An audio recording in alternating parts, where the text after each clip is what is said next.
extraordinary journey through time to the heart of ancient Mesoamerica.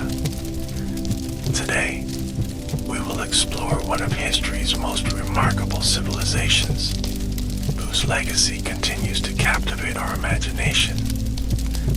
Prepare to discover the magnificent world of the Aztecs, a culture of contradictions and wonders. In the next hour, you will learn how a nomadic tribe transformed into a sophisticated empire that dominated central Mexico. You'll witness the splendor of Tenochtitlan, a city of canals and floating gardens that astonished even European conquistadors. We'll reveal the secrets of their intricate calendar system, which predicted astronomical events with remarkable precision. You'll explore temples where powerful rituals once connected humans to their gods, and markets where exotic goods from across Mesoamerica were traded. We'll decode their complex writing system, examine their sophisticated understanding of mathematics, and appreciate their breathtaking artistic achievements. From the mysterious migration that brought them to the Valley of Mexico, to their eventual encounter with Spanish conquistadors, we'll trace the remarkable story of a civilization that continues to influence our world today. To understand the Aztecs, we must first consider the rich cultural tapestry of Mesoamerica that preceded them. This diverse region, stretching from central Mexico through Central America, was home to numerous advanced civilizations long before the Aztecs arrived. The Olmec, often called Mesoamerica's mother culture, flourished along the Gulf Coast from 1200 to 400 BCE. They left behind colossal stone heads, likely depicting rulers, and established cultural patterns that would influence all subsequent Mesoamerican civilizations. The magnificent city of Teotihuacan, northeast of present-day Mexico City, dominated the region between 100 BCE and 750 CE. At its height, this planned metropolis housed over 150,000 people and featured the massive pyramids of the sun and moon that still stand today. The Maya civilization developed sophisticated systems of writing, mathematics, and astronomy while building impressive temple complexes in the Yucatan Peninsula and Guatemala. The Toltecs, centered at Tula, created an empire from the 10th to 12th centuries CE and were later revered by the Aztecs as cultural predecessors. The Mixtec people of Oaxaca produced some of Mesoamerica's most exquisite metalwork and painted codices, preserving their history and cosmology on deerskin pages. By the time the Aztecs arrived in the Valley of Mexico, they entered a landscape already rich with cultural traditions, architectural achievements, and sacred knowledge. The newcomers would absorb and transform these influences, synthesizing them into something uniquely their own. The story of the Aztecs begins not with grandeur, but with a humble migration. According to their own origin myths, the Mexica people departed from a place called Aztlan, meaning place of herons or place of whiteness. The exact location of Aztlan remains unknown, with theories placing it in northwestern Mexico or the southwestern United States. Their patron deity, Huitzilopochtli, commanded them to leave Aztlan and find a new homeland. He provided them with a prophecy. They would know their destined home when they saw an eagle perched on a cactus, devouring a serpent. This powerful image now adorns the Mexican flag, connecting modern Mexico directly to its Aztec heritage. The migration likely began around the early 13th century, though exact dates remain debated among historians. For generations, the Mexica wandered through central Mexico, pausing at various locations before moving on as directed by their deity. During this time, they were a marginalized group, often serving as mercenaries for more established powers in the region. They gradually absorbed cultural and religious practices from the sophisticated societies they encountered, particularly the Toltecs, whom they would later claim as ancestors. By the early 14th century, the Mexica arrived at Lake Texcoco in the Valley of Mexico, a region already populated by numerous city-states. Initially unwelcome, they served the city of Culhuacan, gaining a reputation as fierce warriors but also as troublesome subjects. After a conflict with their Culhuacan overlords, the Mexico were forced to flee into the marshes of Lake Texcoco around 1325 CE. There, according to legend, they witnessed the prophesied eagle on a cactus devouring a serpent, marking the end of their long journey. On this marshy island, they would establish the city of Tenochtitlan, the place of the prickly pear cactus. What began as a humble settlement of reed huts would evolve into one of the world's most spectacular cities, and the center of the Aztec Empire.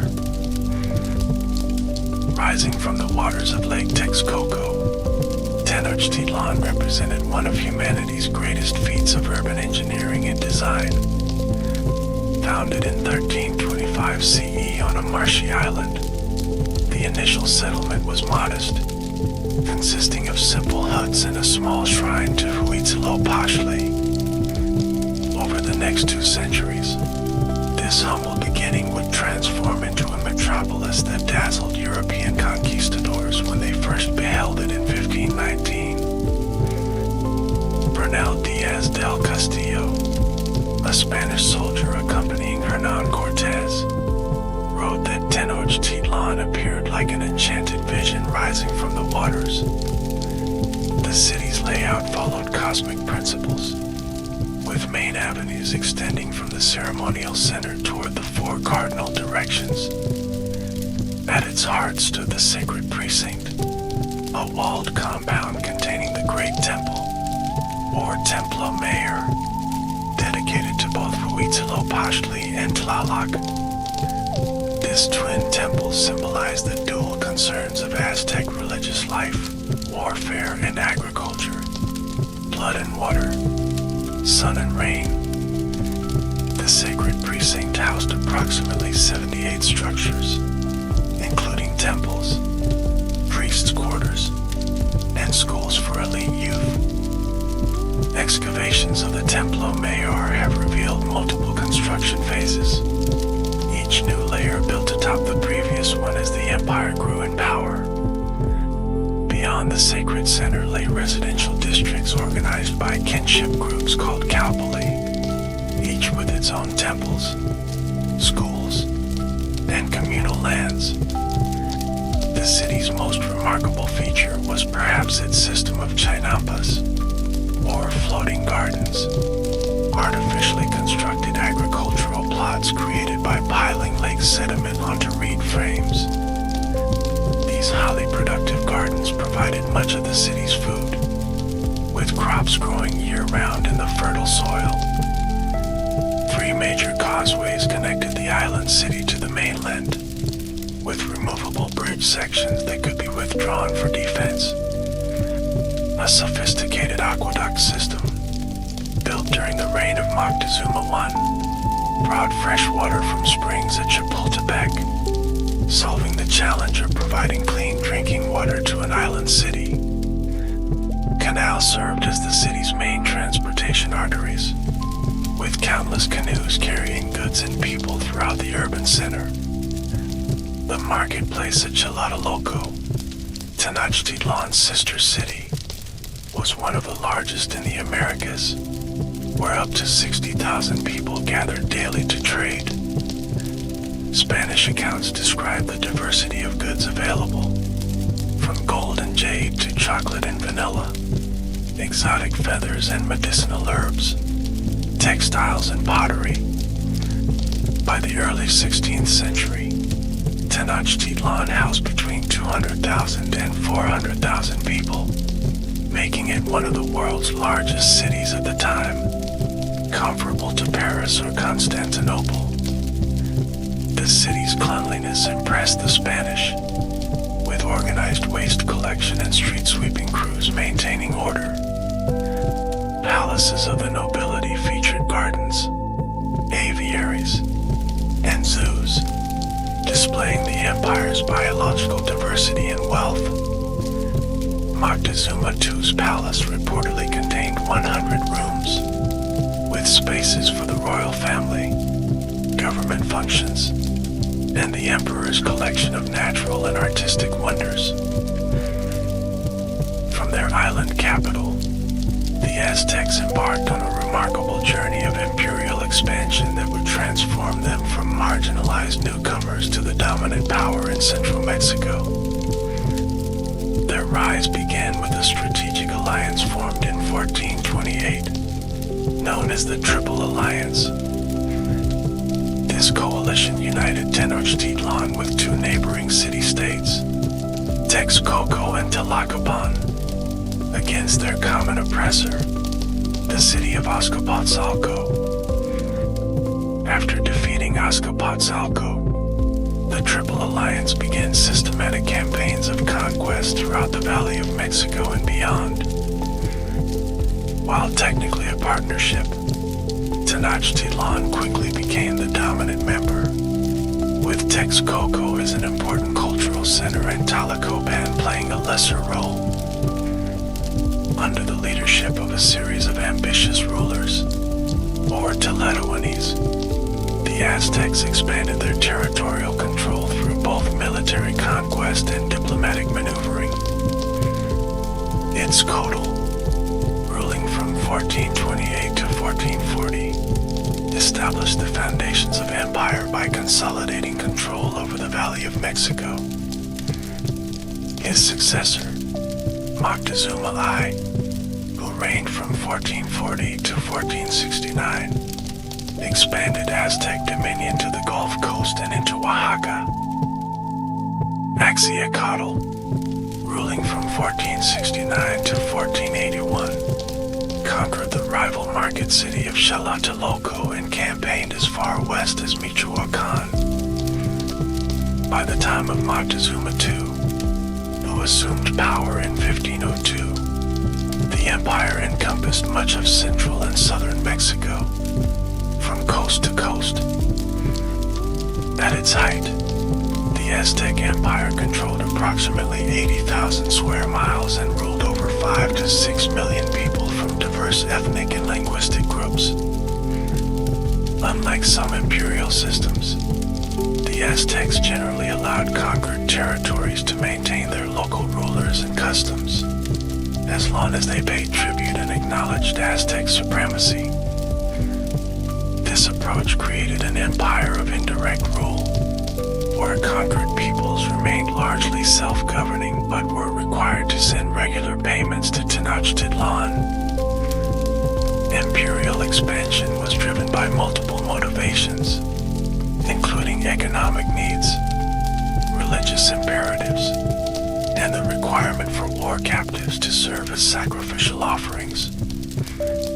The Aztecs strategically left some nearby city-states unconquered, particularly Tlaxcala and Huaxotzingo, using them as training grounds for warriors in ritual battles known as flower wars.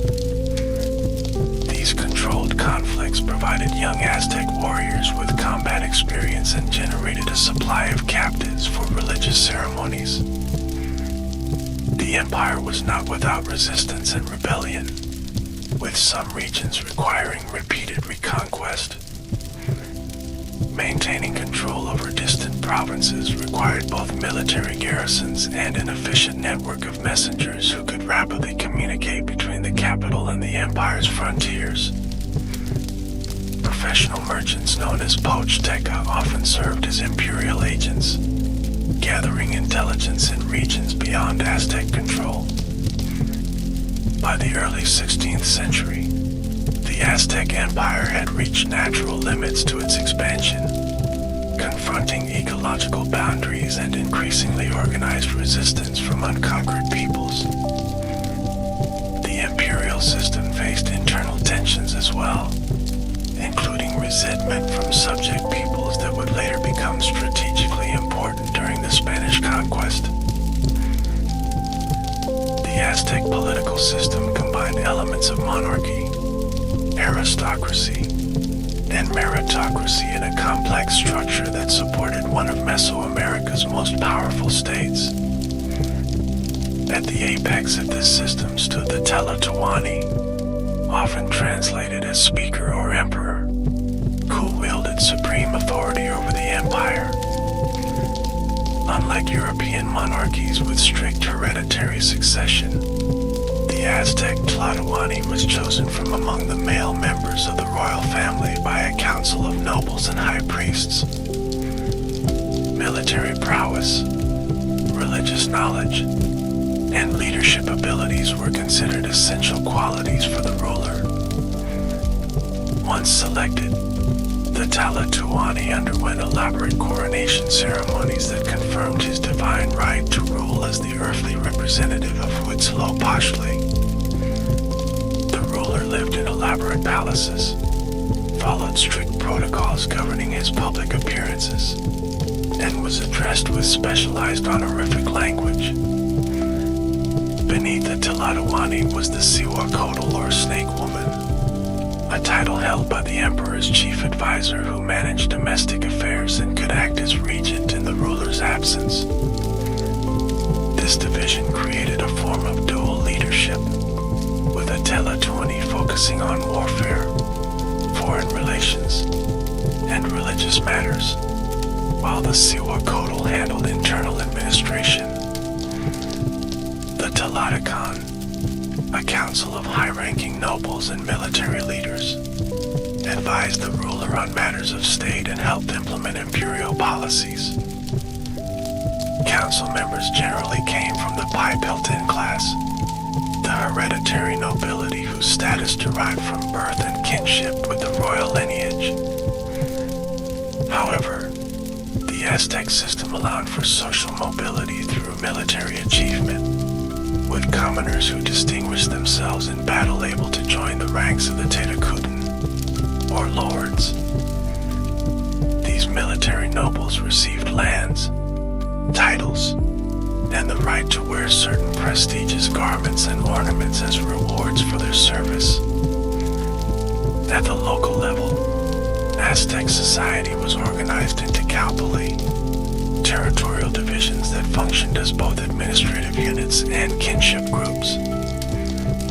Each Calpuli had its own lands, temple, school, and council of elders, and was responsible for providing warriors and labor for public works. The Calpuli leadership collected taxes, settled local disputes, and represented their community in dealings with the central government. A sophisticated bureaucracy administered the empire, with specialized officials overseeing taxation, public works, military affairs, and religious observances. Imperial judges applied a complex legal code that varied punishments according to both the crime and the social status of the offender.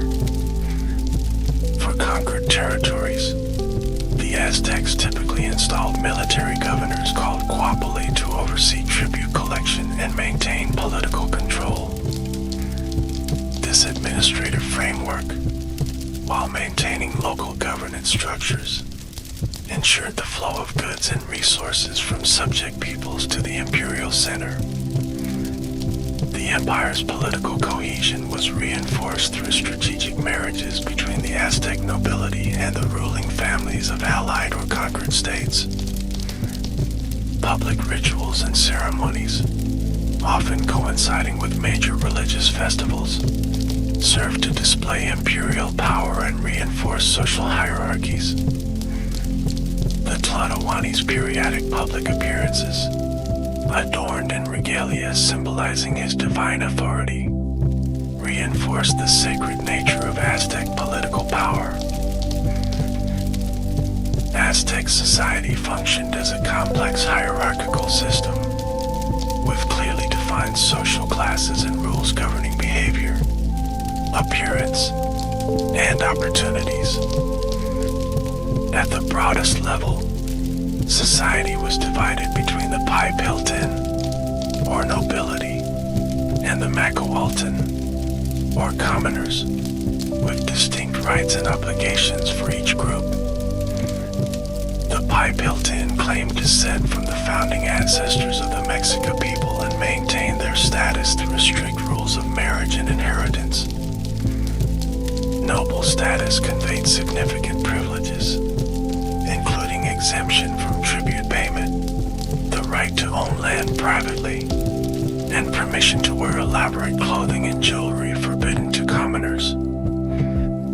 The highest rank among the nobility belonged to the Tlatoani's immediate family, forming a royal dynasty from which future rulers would be selected.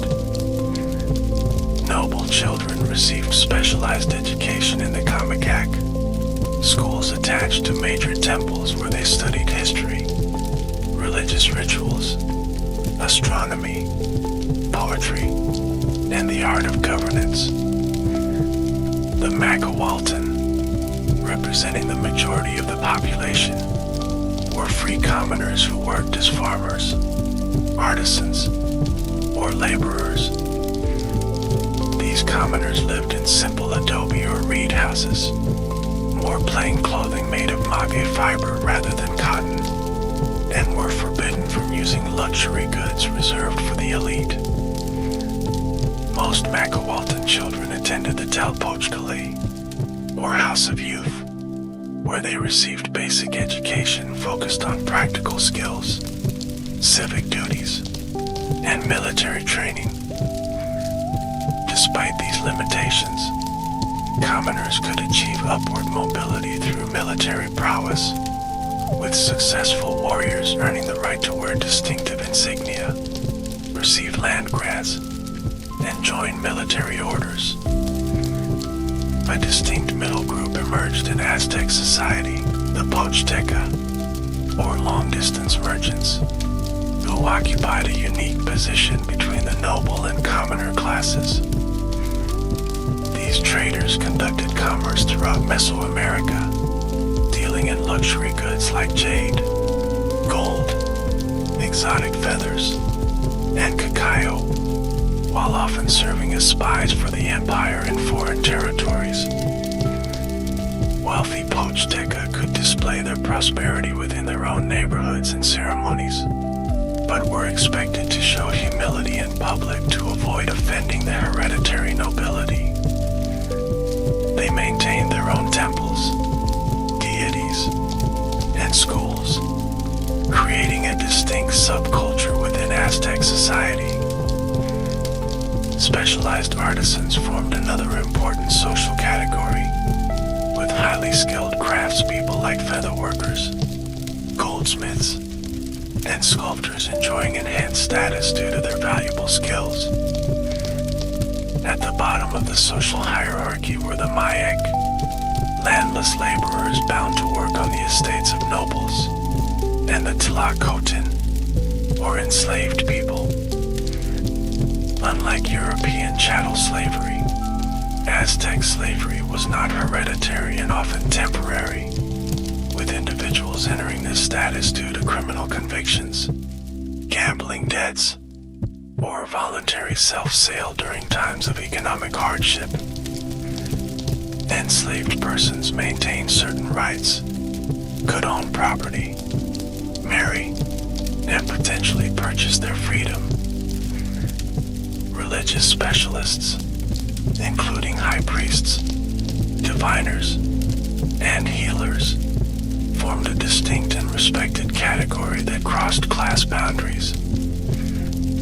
Social status was visibly displayed through clothing, with sumptuary laws strictly regulating who could wear certain materials, colors, and designs.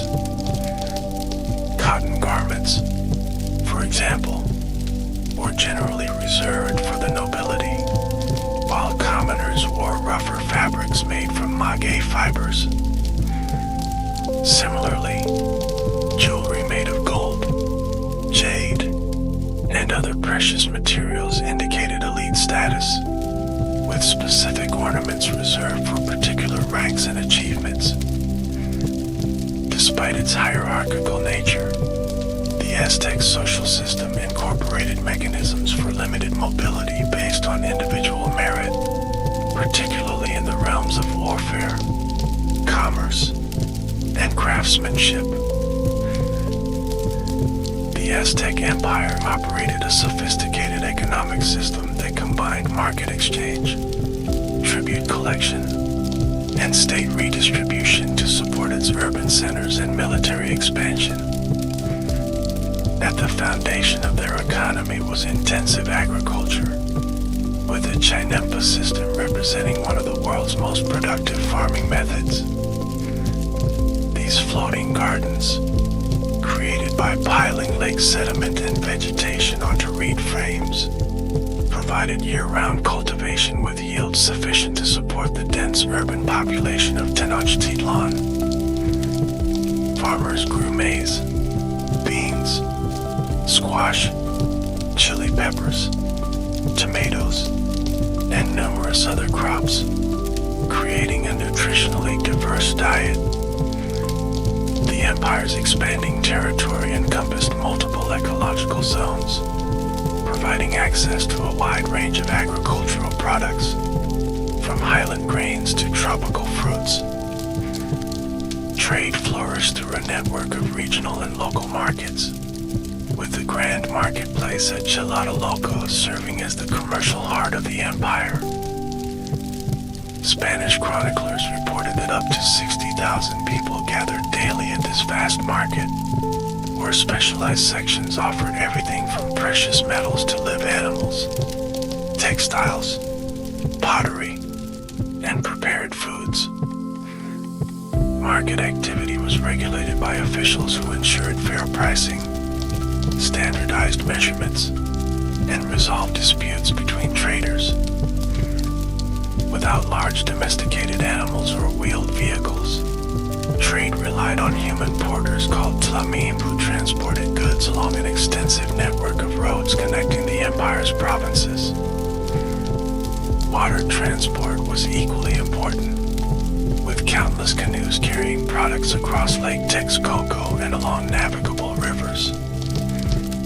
In the absence of currency in the modern sense, the Aztecs used several forms of money like exchange media, with cacao beans serving as small change for everyday transactions. Standardized cotton cloaks called quatli, copper axes, and quills filled with gold dust functioned as higher value currency equivalents for larger transactions. Beyond market exchange, tribute formed a crucial component of the imperial economy, with conquered provinces required to deliver regular payments to Tenochtitlan. The tribute record, or Matricula de Tributos, documented these obligations in meticulous detail, recording the specific items and quantities each region was required to provide. Tribute requirements varied by region based on local resources, with some areas providing agricultural products, others delivering raw materials like obsidian or construction timber, and others crafting luxury items like fine textiles or gold ornaments.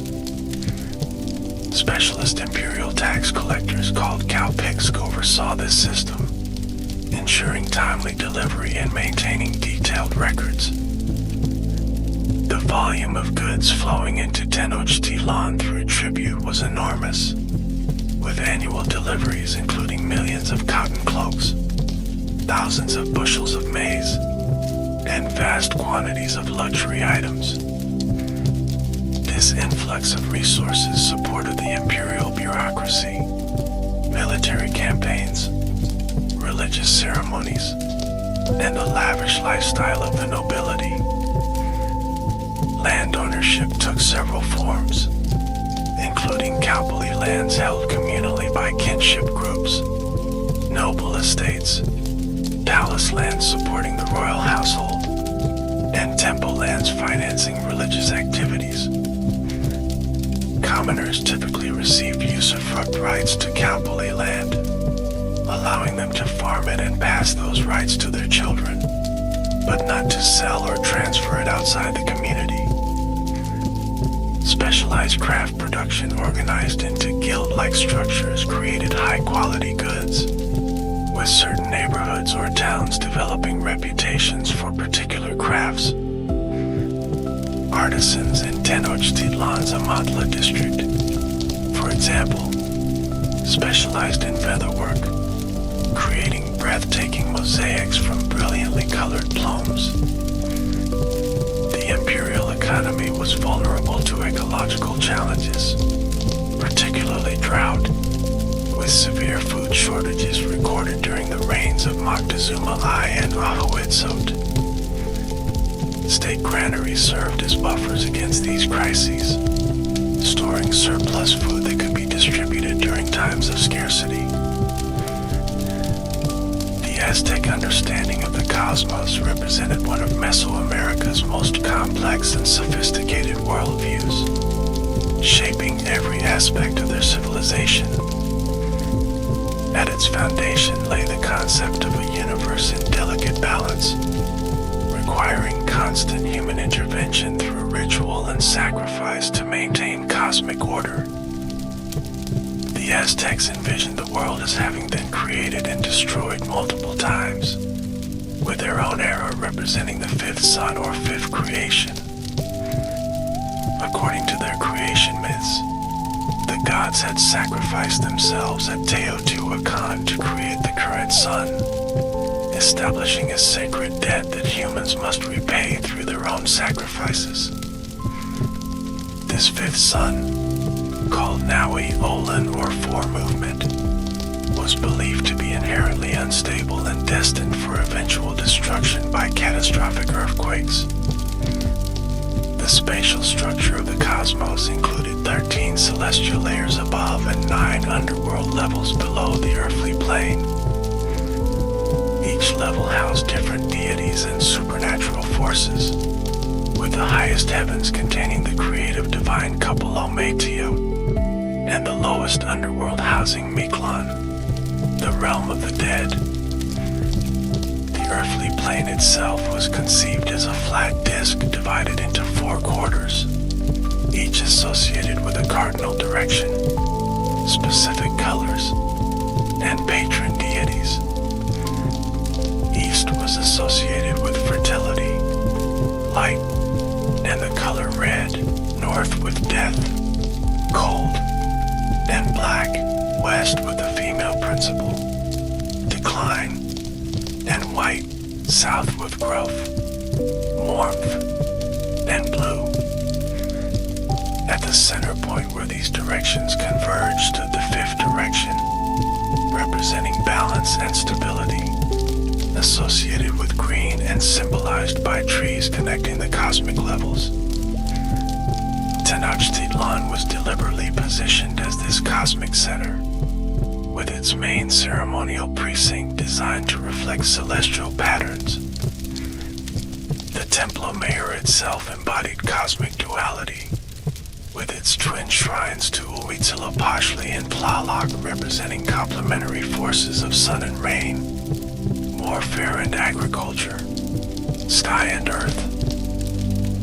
Time in Aztec cosmology followed cyclical rather than linear patterns, with multiple calendar systems tracking the movements of celestial bodies and ritual obligations. The 260-day Tonopahuli or day count calendar combined 20-day signs with 13 numerical coefficients, creating a divinatory cycle used to determine favorable and unfavorable periods for various activities. The 365-day Shu Pohuli or year count tracked the solar year through 18 months of 20 days each, plus 5 extra nameless days considered particularly unlucky.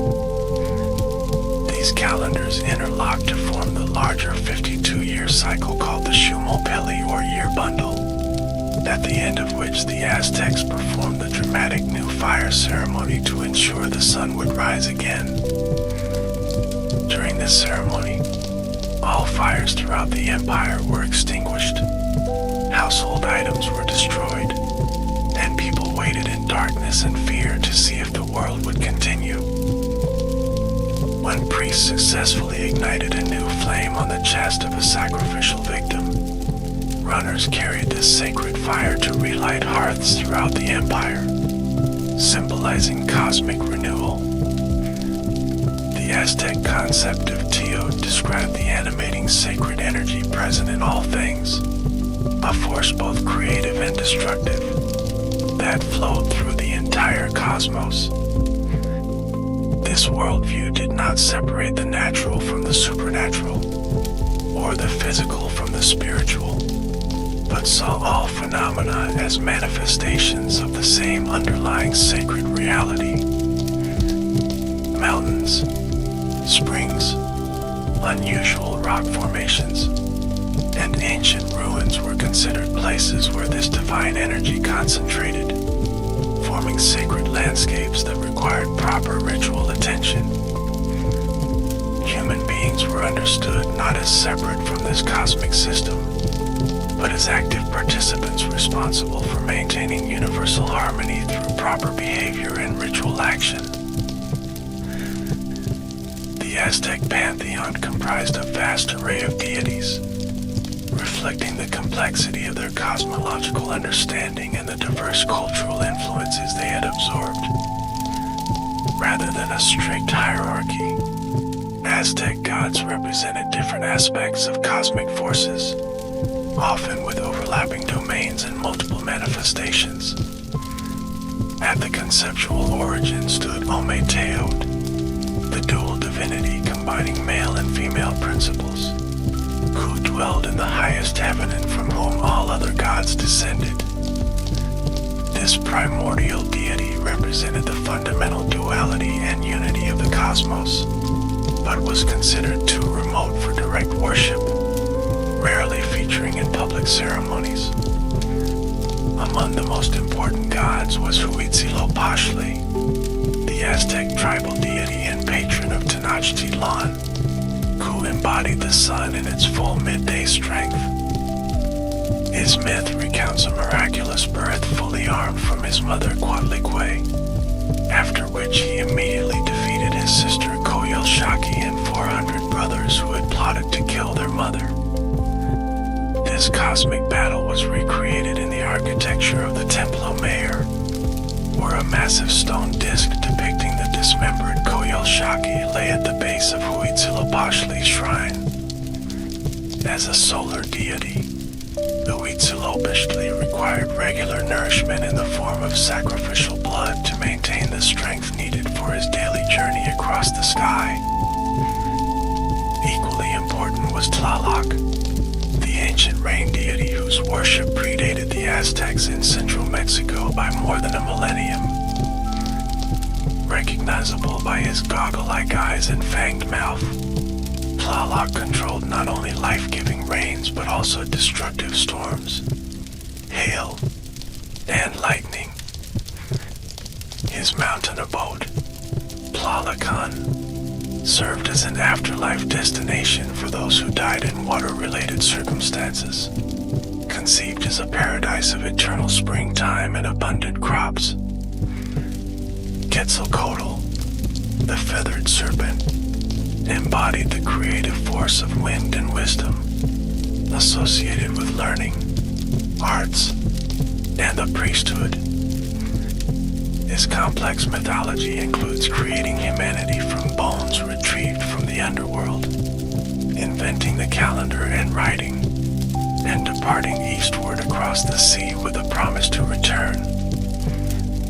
Tezcatlipoca, the smoking mirror, represented the night sky, sorcery, and unpredictable change, often depicted with an obsidian mirror replacing one foot. As divine opposites and sometimes rivals, Quetzalcoatl and Tezcatlipoca embody creative tension between order and chaos, light and darkness. Shepa Todak, the flayed one, governed agricultural renewal through his association with the shedding of skin, like seeds shedding their husks in spring. His priests wore the flayed skins of sacrificial victims, embodying the concept of death and rebirth essential to the agricultural cycle. Quatlique, the serpent skirt, represented Earth's creative and destructive aspects, depicted in a famous sculpture with a skirt of writhing snakes and a necklace of human hearts and hands. Feminine creative power appeared in Tonantzin, our mother, whose worship site on Tepeyac later transformed into the Shrine of the Virgin of Guadalupe. Xauquiaflicu, she of the jade skirt, governed freshwater lakes and streams, associated with purification and childbirth. Miquelin Tecli and his female counterpart Mictacasihuatl ruled Miquelin, the underworld realm where most ordinary people went after death. Depicted with skeletal features and exposed organs, these deities presided over the 9-year journey souls undertook through the 9 levels of the underworld. The Pulque gods, led by Mayawel, governed the fermented drink made from maguey, while Pawtucket and his wife Mayawel watched over medicinal plants. The 4 Tezcatlipacas, each associated with a cardinal direction and color, represented fundamental cosmic forces in different manifestations. Animal aspects featured prominently in many deities, with jaguars, eagles, hummingbirds, and serpents carrying particular symbolic significance. Local patron gods of Cowpoli and conquered regions were incorporated into the imperial pantheon, creating a complex religious system that reflected the empire's political structure. The gods were not viewed as distant observers but as active participants in human affairs, requiring proper veneration and nourishment through ritual activity. Religious practice stood at the center of Aztec life, with elaborate ceremonies integrating political power, social cohesion, and cosmic maintenance. The imperial calendar included numerous festivals honoring different deities, with 18 major celebrations corresponding to the 18 months of the solar year. These ceremonies involved carefully choreographed rituals that might include processions, dances, music, fasting, bloodletting, and in some cases, human sacrifice. Ojpanazoli, the Sweeping of the Roads festival, honored earth goddesses through ritual cleaning of temples and public spaces, symbolizing the preparation for new creation. During Toxcatl, a young man who had lived for a year as the embodiment of Tezcatlipoca was sacrificed, only to be immediately replaced by another impersonator, symbolizing the god's eternal renewal. The Tlacaxapewali Zeli festival honored Shepa Todak through gladiatorial sacrifice, with captive warriors tethered to a stone and given mock weapons to defend themselves against fully armed Aztec knights.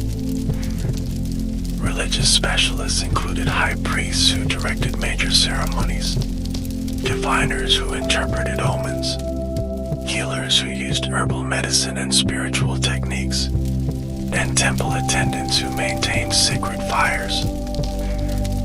The Tlamakeski, or priests, lived ascetic lives of ritual purification, fasting, and bloodletting, identifiable by their black painted bodies and uncut, blood-matted hair. They underwent rigorous training in religious knowledge, memorizing sacred hymns, prayers, and ritual sequences that had to be performed with absolute precision. Priestesses served alongside male counterparts in many ceremonies, particularly those related to female deities, fertility, and healing. Personal religious practice included household shrines where families made offerings of food, flowers, and incense to their patron deities and ancestors. Self-sacrifice through bloodletting was a common devotional practice across all social classes, with blood drawn from ears, tongue, or genitals using maguey spines or obsidian blades. This auto-sacrifice reflected the belief that humans must participate in cosmic nourishment, reciprocating the gods' sacrifices that had created and sustained the world.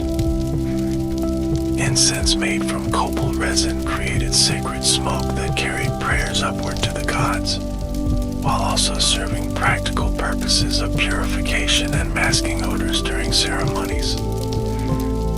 The controversial practice of human sacrifice must be understood within the Aztec cosmological framework, where it formed part of a reciprocal relationship with divine forces.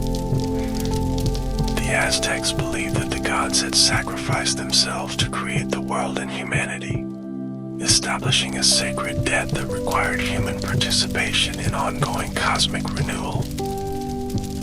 The heart and blood of sacrificial victims were considered the most precious offerings, representing the vital force needed to nourish the gods, particularly the sun in its daily struggle.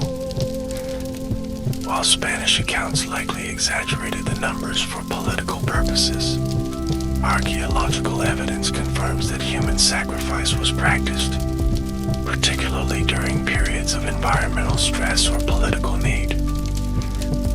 Different deities required different forms of sacrifice, from heart extraction for solar deities to decapitation for the earth goddess, or drowning for water deities. Victims included war captives, slaves purchased specifically for sacrifice, and individuals who volunteered for the honor, believing they would receive privileged afterlife status. Pilgrimage to sacred sites formed another important religious practice, with the ancient city of Teotihuacan and the shrine of Chalma among the destinations drawing devotees from throughout the empire. The Aztecs inherited and refined sophisticated calendar systems that reflected their deep understanding of astronomical cycles and their significance. Two primary calendars operated simultaneously, interlocking to create larger cycles that structured both practical activities and religious observances. The Tonopoli, or day count, was a 260-day divinatory calendar consisting of 20-day signs combined with 13 numbers. Each day in this cycle carried specific auguries and associations, influencing decisions about suitable activities, from planting crops to naming children or launching military campaigns. The Shupohuli, or year count, was a 365-day solar calendar comprising 18 months of 20 days each, plus 5 extra nameless days considered particularly unlucky. Each month in this calendar was associated with specific festivals honoring different deities, creating a regular cycle of religious observances tied to seasonal changes. The intersection of these two calendars created the 52-year calendar round, after which the same combination of day signs and numbers would recur. This 52-year cycle held profound significance, with its completion marked by the new fire ceremony, a dramatic ritual of cosmic renewal.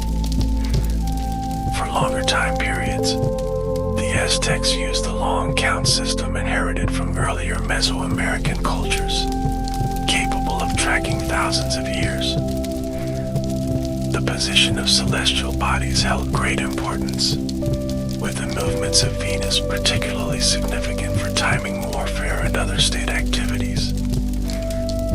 Venus was associated with Quetzalcoatl in his manifestation as Tlahuascalpanecufli, the Lord of the Dawn, and its appearances were carefully recorded by priest astronomers. The Aztecs maintained detailed observations of solstices, equinoxes, and zenith passages of the sun, aligning major architectural structures to mark these events. The Templo Mayor in Tenochtitlan was precisely oriented so that on equinoxes, the sun would rise directly between the twin shrines of Huitzilopochtli and Tlaloc. Solar observation devices called zenith tubes allowed precise tracking of the sun's yearly path, critical for agricultural planning and ritual timing. Lunar cycles were integrated into religious practice through ceremonies tied to full moons and new moons, particularly for deities associated with fertility and water. The appearance of comets and other celestial phenomena was interpreted as powerful omens, often presaging significant changes or disasters. Star groups recognized by the Aztecs included the Pleiades, known as Tianguisli or Marketplace, and Mamalhuasli, the fire drill constellation corresponding to parts of Orion. The Milky Way, called Citlalicu or Starskirt, was conceived as a great celestial river with mythological significance. Astronomical knowledge was preserved and transmitted through both written records in codices and oral tradition maintained by specialized priests. Calendar specialists called Tonopuf interpreted the significance of birth dates, helping parents understand their children's potential destinies and challenges. The practical application of this astronomical knowledge in agriculture helped the Aztecs optimize planting and harvesting times in their various ecological zones. The precision of Mesoamerican calendrical systems remains impressive even by modern standards, with calculations of the solar year accurate to within minutes. Aztec artistic expression reflected their complex worldview through various media, creating works that blended aesthetic beauty with religious and political significance. Sculpture represented perhaps their most enduring artistic legacy, with monumental stone carvings adorning temples and public spaces throughout Tenochtitlan. The colossal stone of the sun, often mistakenly called the Aztec calendar stone, measures almost 12 feet in diameter and depicts cosmic cycles and creation myths. At its center appears the face of Tonatu, the sun deity, surrounded by the 4 previous world ages that have been destroyed by different cataclysms. The massive stone of Coyolxauhqui, discovered at the base of the Templo Mayor, depicts the dismembered goddess with serpents for joints, commemorating Huitzilopochtli's victory over his sister. Small-scale sculpture in various materials displayed remarkable technical skill, from jade figurines to objects crafted from rock crystal, obsidian, and precious metals. Particularly stunning were mosaic objects created by attaching thousands of turquoise pieces to wooden bases, forming masks, shields, and ceremonial knives of extraordinary beauty. Featherwork represented one of the most prestigious art forms, with specialized artisans creating vivid imagery from iridescent plumes of tropical birds. These delicate creations included shields, headdresses, fans, and tapestries depicting both natural and supernatural subjects. The most skilled feather workers, called Amanka, enjoyed elite status and formed distinct neighborhoods dedicated to this craft. Painting flourished in multiple forms, from temple murals depicting cosmic landscapes to the vibrant illuminations of codices documenting history, ritual, and tribute. Aztec painters used brilliant pigments derived from minerals, plants, and insects, most famously the intense red of cochineal extracted from scale insects. These colorful images employed a distinctive pictographic system that combined realistic depiction with standardized symbolic elements. Ceramic arts produced both utilitarian vessels and elaborate sculptures, often depicting deities or natural forms with symbolic significance. Particularly distinctive were vessels called Tlaloc jars, featuring the goggle-eyed rain deity, used in ceremonies to petition for rainfall. Metalworking, though adopted relatively late in central Mexico, produced sophisticated gold and silver objects using techniques including lost wax casting and hammering. While valued for their beauty, these precious metal creations held primarily religious and political significance rather than monetary value.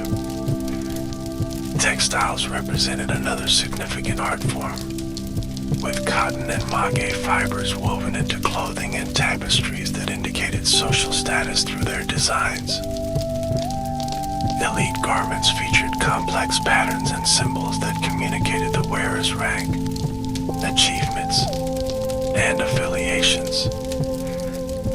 Music and dance functioned as ephemeral but essential art forms, with performances accompanying major ceremonies and state occasions.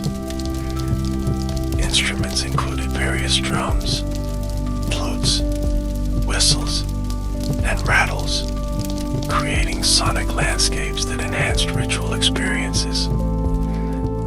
Poetry and song flourished under royal patronage, with ruler Nezahualcóyotl of Texcoco renowned for his philosophical verses contemplating life's impermanence.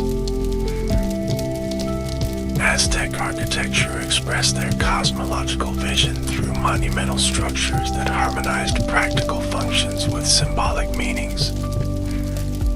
The most iconic architectural form was the stepped pyramid temple, with a broad staircase leading to a shrine at the summit where important ceremonies took place.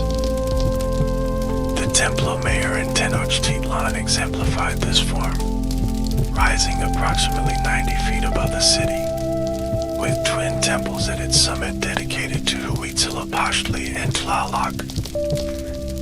Archaeological excavations have revealed that this structure was rebuilt multiple times, each new version encasing the previous one like nested layers, creating a physical record of the empire's growth.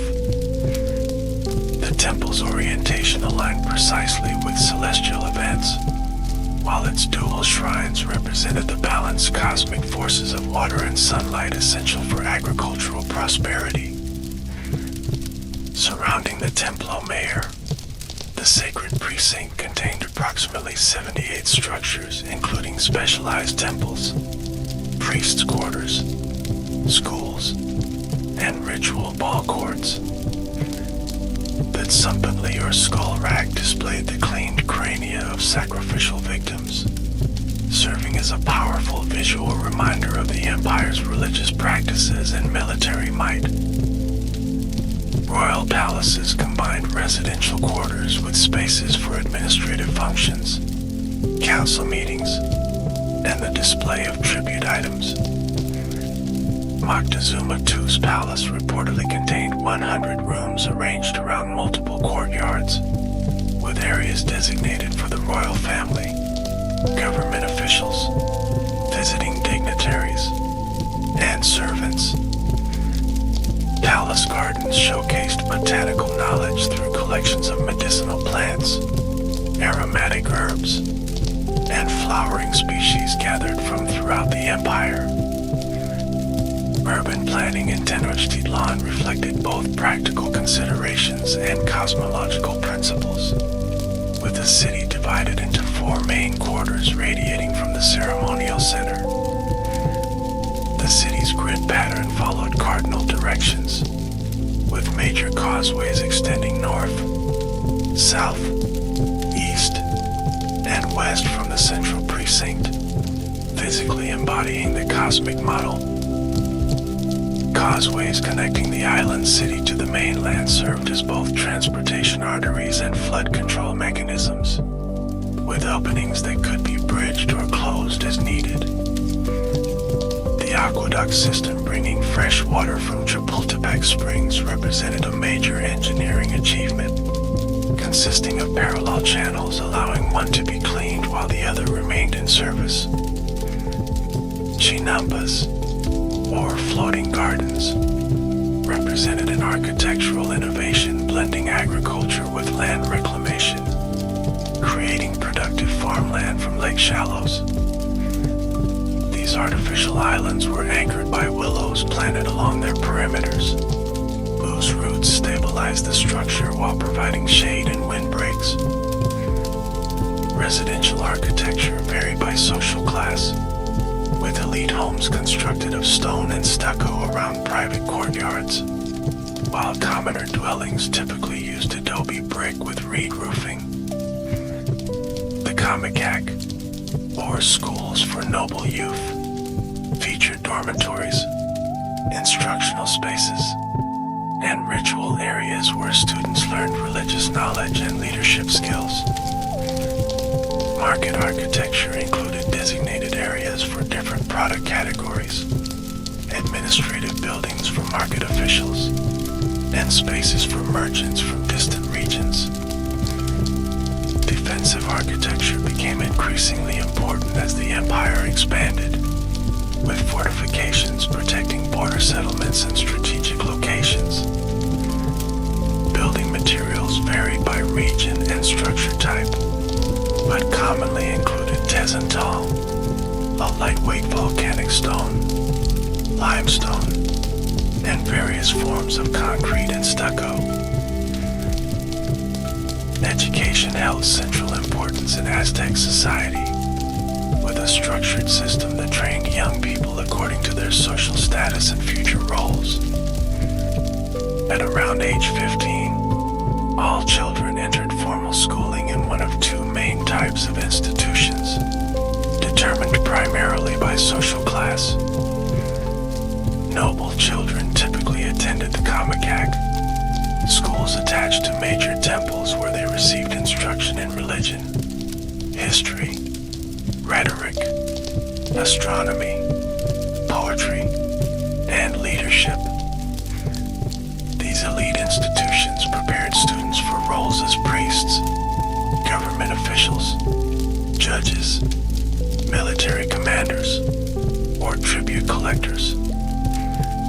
The curriculum emphasized memorization of oral traditions, interpretation of codices, proper speech forms, and the complex ritual calendar. Students in the Kamikak lived under strict discipline, performing dawn to dusk duties that included temple maintenance, ritual obligations, and rigorous academic study. They practiced regular fasting, bloodletting, and sleep deprivation as forms of spiritual training and self-discipline. Children of commoners generally attended the Talpochkali, or House of Youth, neighborhood schools that emphasized military training, civic duty, and practical skills. These institutions prepared most young men for roles as warriors, with additional training in agriculture, crafts, and public works maintenance. Physical conditioning was emphasized, with students carrying heavy loads, running long distances, and practicing with weapons under the guidance of veteran warriors. While the systems were generally separated by class, exceptional commoner children might be selected for the Kamikak based on aptitude, providing a mechanism for limited social mobility. Girls received education primarily at home, learning domestic skills, religious practices, textile production, and appropriate behavior for their future roles as wives and mothers. Some noble girls received more formal education, particularly those destined for religious service in temples dedicated to female deities. Before formal schooling began, children learned through observation and participation in household and community activities appropriate to their age and gender. From age 3, children were assigned simple tasks that gradually increased in complexity, with boys accompanying their fathers and girls working alongside their mothers. Moral instruction was considered paramount, with parents and elders delivering formal speeches called uetlatole, or sayings of the elders that conveyed ethical principles and proper behavior. These oral teachings emphasized virtues like moderation, honesty, diligence, respect for elders, and proper speech.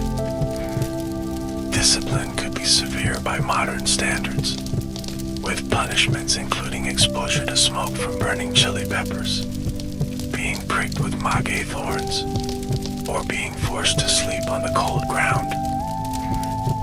Specialized training existed for particular professions, such as scribes who learned the pictographic writing system, merchants who studied trade routes and foreign languages, or healers who memorized medicinal properties of hundreds of plants.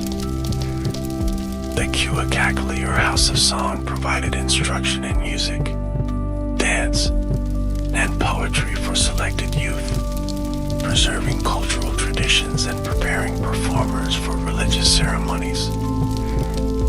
Throughout all educational settings, memorization was emphasized due to the primarily oral nature of knowledge transmission, with written codices serving as memory aids rather than comprehensive texts.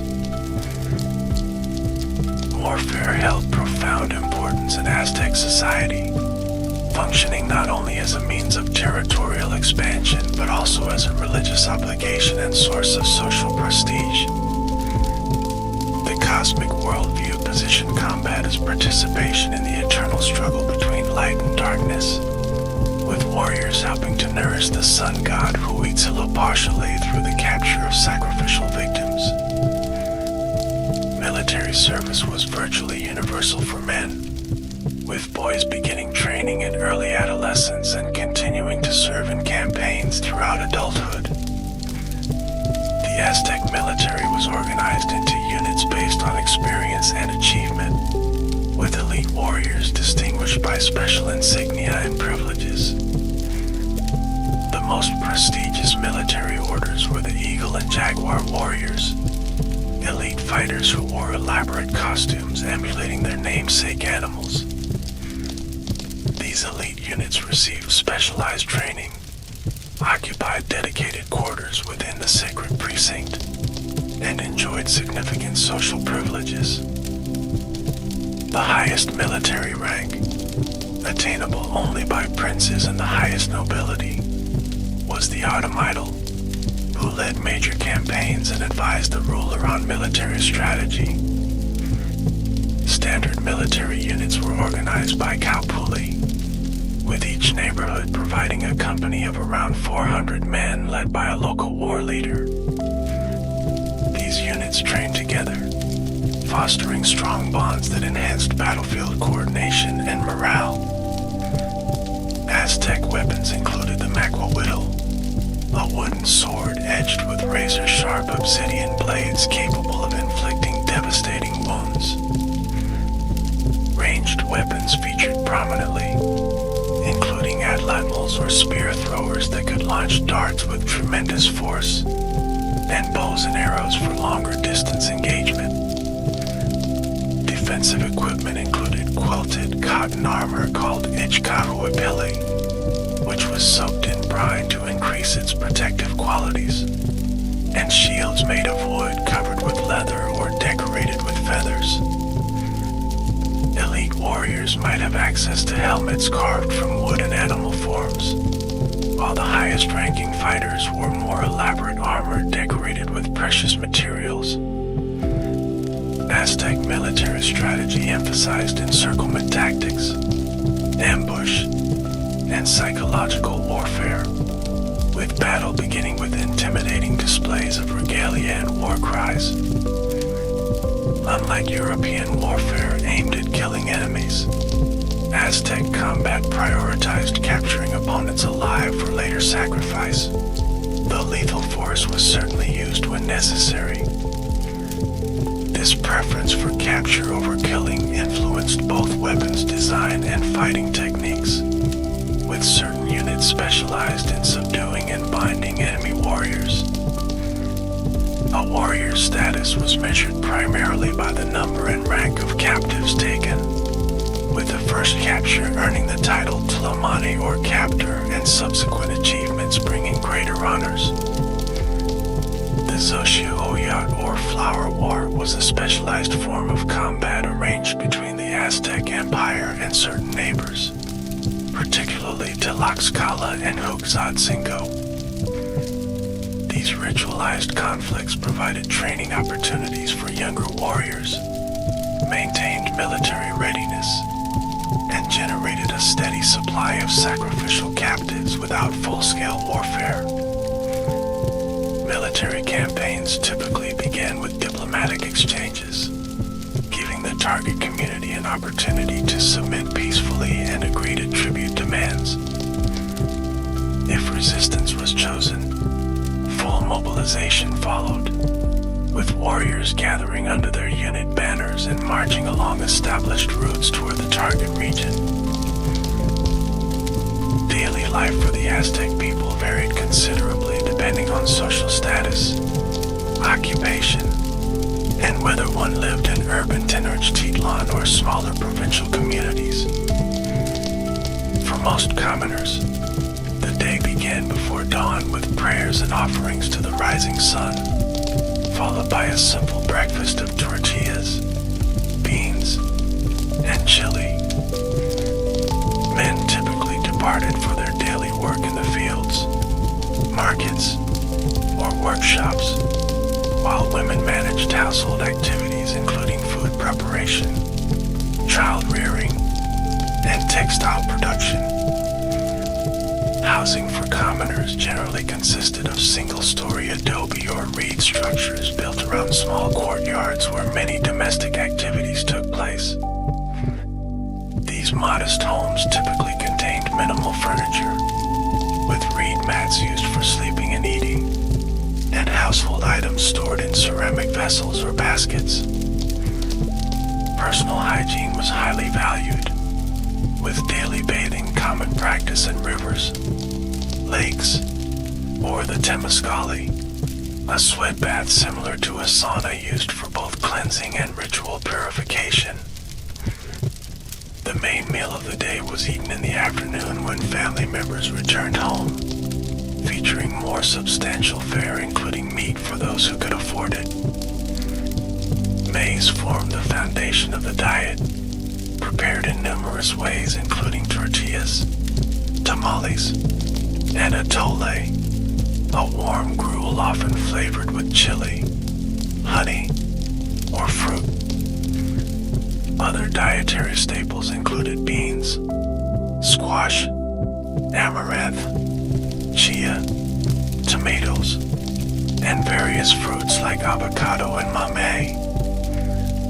Protein sources included turkeys, ducks, fish, rabbits, deer, and a special breed of hairless dog raised for consumption, as well as insects like grasshoppers and ant larvae.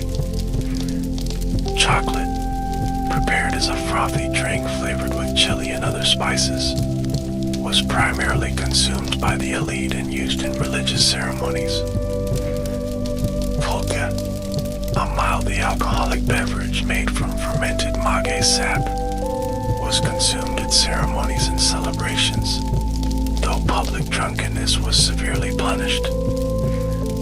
Clothing reflected social status, with commoner men wearing loincloths and simple cloaks called telmatli, while women dressed in wraparound skirts and sleeveless tunics called huipil. Nobles wore elaborate cotton garments dyed in brilliant colors and adorned with embroidery, while also displaying jewelry and ornaments that indicated their precise rank and accomplishments. Marriage typically occurred in the late teens or early 20s, arranged by parents with the assistance of professional matchmakers who negotiated between families. The ceremony involved tying together the couple's garments to symbolize their union, followed by a feast where the bride and groom fed each other their first bites of food as married partners. Family life centered around the cow pulley, with extended families living in close proximity and sharing responsibilities for child rearing, agricultural labor, and participation in community festivals. Entertainment included various board games like Patoli, a gambling game played with beans on a cross-shaped board, and sports such as Ulamali Zili, the sacred ball game played on special courts. Music and dance formed important recreational activities, with drums, flutes, rattles, and other instruments accompanying performances at both religious ceremonies and secular gatherings.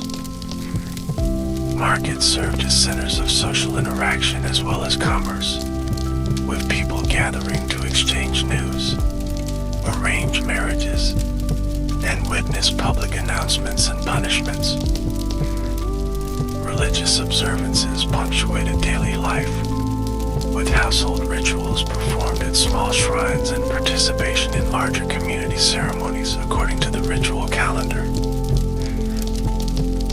The fateful encounter between the Aztec Empire and Spanish expeditionary forces in 1519 initiated one of history's most consequential cultural collisions. Hernan Cortés, leading approximately 550 soldiers, 16 horses, and several cannons, landed on the Gulf Coast near present-day Veracruz in April of that year. Initial encounters with coastal peoples provided the Spanish with valuable intelligence about the Aztec Empire and its ruler, Moctezuma II, as well as insights into regional political tensions they would later exploit.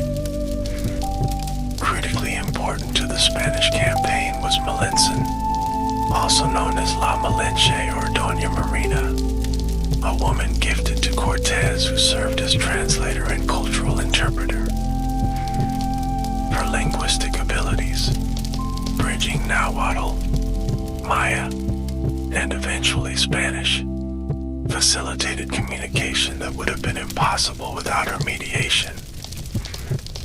As news of strange bearded men reached Tenochtitlan, Moctezuma II faced a profound dilemma in interpreting their arrival within the Aztec cosmological framework. Some evidence suggests he considered whether Cortés might be the returning god Quetzalcoatl, whose arrival was prophesied to coincide with the calendar year 1 read, which happened to be 1519.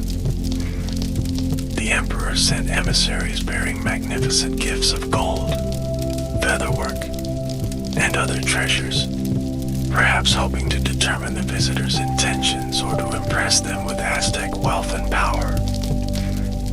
These lavish presents had the unintended effect of intensifying Spanish desire for the riches of Tenochtitlan, confirming rumors of vast wealth in the Aztec capital.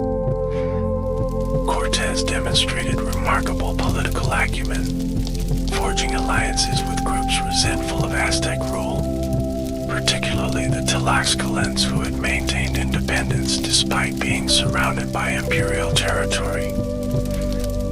After defeating the Tlaxcalans in initial battles, Cortés negotiated an alliance that provided him with thousands of indigenous warriors eager to overthrow Aztec dominance. The Spanish-led coalition entered Tenochtitlan peacefully in November 1519, received as guests but soon taking Moctezuma II as a captive within his own palace. Spanish accounts describe their awe at the city's grandeur, with Bernal Diaz del Castillo writing that it appeared like an enchanted vision rising from the lake. The situation deteriorated during Cortez's temporary absence, when his lieutenant Pedro de Alvarado ordered a massacre of Aztec nobles during a religious festival, triggering a massive uprising. Moctezuma II died under disputed circumstances during this conflict, with Spanish claims that he was killed by his own people contradicted by indigenous accounts stating the Spanish had murdered him. The Spanish and their allies fled the city in a desperate nighttime escape later called La Noche Triste, or the Sad Night, suffering heavy casualties as they retreated across the causeways. Regrouping in Tlaxcalan territory, Cortez rebuilt his forces and planned a methodical siege of Tenochtitlan, constructing brigantines to control Lake Texcoco and cutting off the city's supplies. The decisive factor in the eventual Spanish victory was not superior weaponry or tactics alone, but a devastating smallpox epidemic that swept through Tenochtitlan in 1520. This disease, previously unknown in the Americas, killed vast numbers including the new Emperor Calawatz, creating leadership chaos and weakening resistance. Under the leadership of Cuauhtémoc, the last Aztec emperor, the defenders fought street by street as the Spanish-led coalition gradually took control of the city. After months of fierce fighting, Tenochtitlan fell on August 13, 1521, with much of the magnificent city destroyed in the process. The legacy of Aztec civilization continues to resonate powerfully in modern Mexico and beyond, influencing contemporary culture, identity, and national symbolism. Perhaps the most visible symbol of this enduring presence is the Mexican national flag, which depicts the Aztec founding legend of an eagle devouring a serpent while perched on a cactus. Modern Mexico City stands directly atop Tenochtitlan, with archaeological excavations continually revealing new insights about the ancient metropolis beneath its streets. The discovery of the Templo Mayor in 1978 during utility work dramatically expanded understanding of Aztec religious practices and urban planning, with ongoing excavations continuing to yield new finds. Nahuatl, the language of the Aztecs, remains alive today with approximately 1.5 million speakers, primarily in central Mexico. This linguistic continuity has preserved concepts and worldviews that might otherwise have been lost, with modern Nahuatl speakers maintaining connections to ancestral knowledge systems. Culinary traditions represent one of the most widespread and accessible aspects of Aztec cultural heritage, with ingredients like maize, beans, chilies, chocolate, and tomatoes forming the backbone of Mexican cuisine. Traditional preparation methods, such as nixtamalization of corn with limestone to increase nutritional value, continue to be practiced throughout Mexico. Medicinal knowledge developed by Aztec healers persists in contemporary herbal medicine, with many plant remedies validated by modern pharmacological research. Agricultural innovations like chinampas continue to be used in parts of Xochimilco, demonstrating the sustainable farming practices developed centuries ago. Religious syncretism has preserved aspects of Aztec spiritual beliefs within ostensibly Catholic practices, most famously in the figure of the Virgin of Guadalupe, whose shrine stands where the goddess Tonantzin was once worshipped.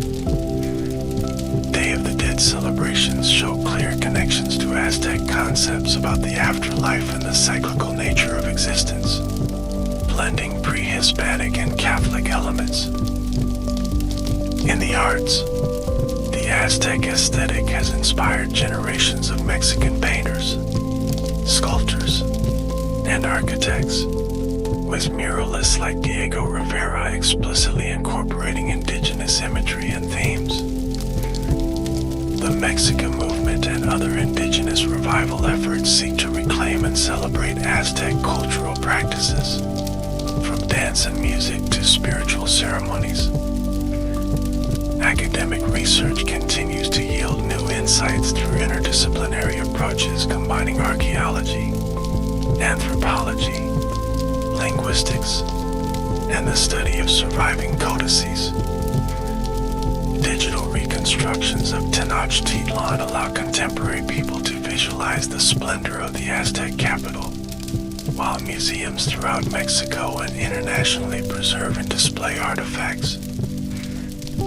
The Aztec calendar stone, housed in Mexico's National Anthropology Museum, has become an iconic symbol of Mexican cultural identity recognized worldwide.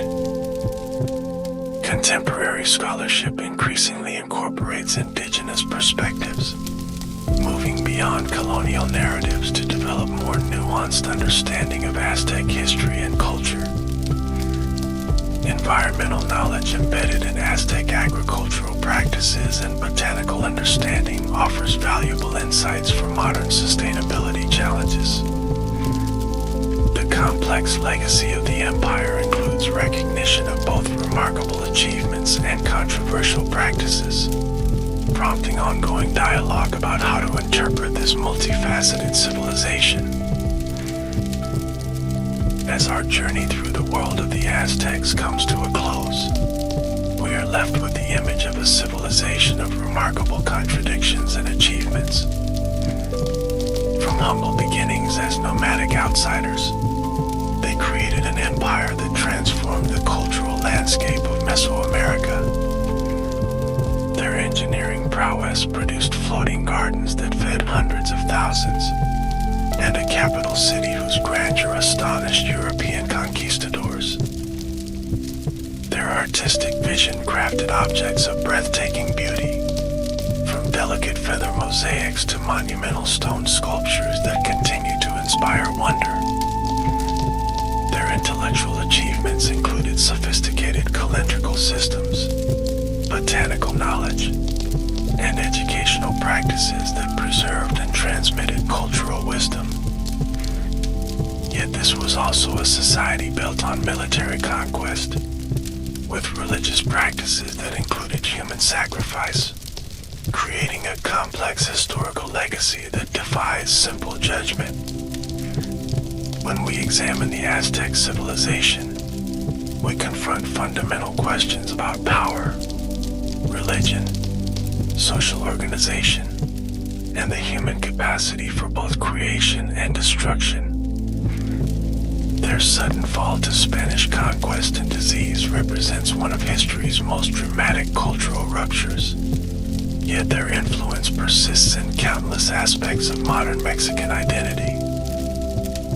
Perhaps the most profound legacy of the Aztecs lies in this continuity, the living threads that connect contemporary Mexico to its indigenous foundations. In the language spoken by millions, in the foods that grace dinner tables, in the symbols of national identity, and in the rhythms of cultural life, the spirit of the Aztecs endures. As we continue to uncover and interpret their remarkable civilization, we gain not only historical knowledge but insights into the full spectrum of human possibility. The story of the Aztecs, in all its complexity, reminds us that civilizations are never simple narratives but intricate tapestries woven from countless individual lives, beliefs, and achievements. In studying their world, we ultimately learn something profound about our own.